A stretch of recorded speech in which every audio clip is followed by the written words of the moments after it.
This is the story, as told in How to Be a Good Creature, of how we got our puppy.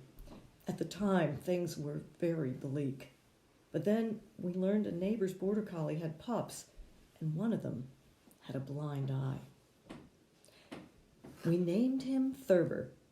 The cartoonist and essayist James Thurber is one of our favorites, and he too had only one good eye. The other eye was blinded by an arrow shot by his younger brother during a game of William Tell.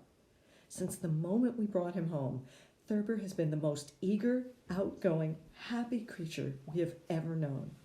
Just looking at him makes people smile. A bolt of lightning white stripe zigzags from the top of his head, around his good left eye, and then down the side of his black nose.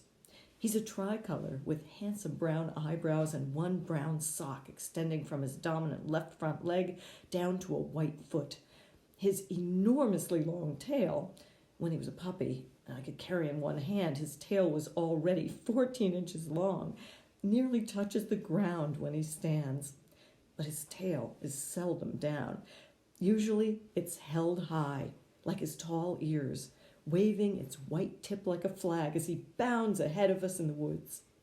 Howard calls him a trail rocket, but he always turns and waits for us to catch up. He invariably comes or waits when we call. He trusts that something good is always about to happen, because it's true. For Thurber, pretty much every moment is fun.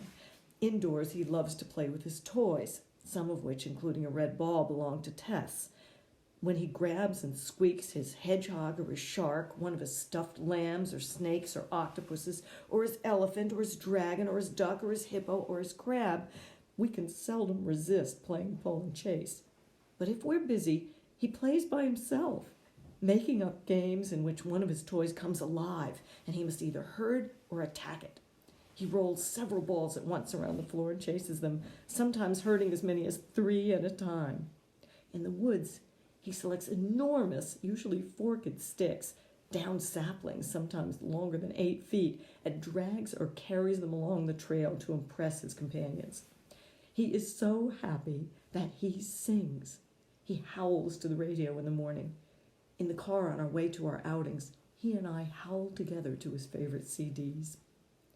Everyone loves Thurber, and Thurber loves everyone. He has tons of friends, both canine and human. We hike in the woods almost every weekday with Pearl and May.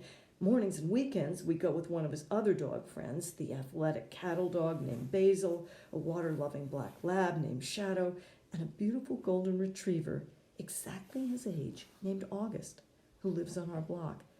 Incredibly, she too was born with only one good eye.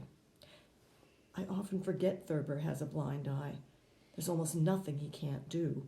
He's fast and agile and smart, and as far as we're concerned, he's perfect and he's whole. Every once in a while, I catch sight of his blind eye in a certain light, and I remember he has one good eye and one blessed eye, the blessed eye that brought him to us.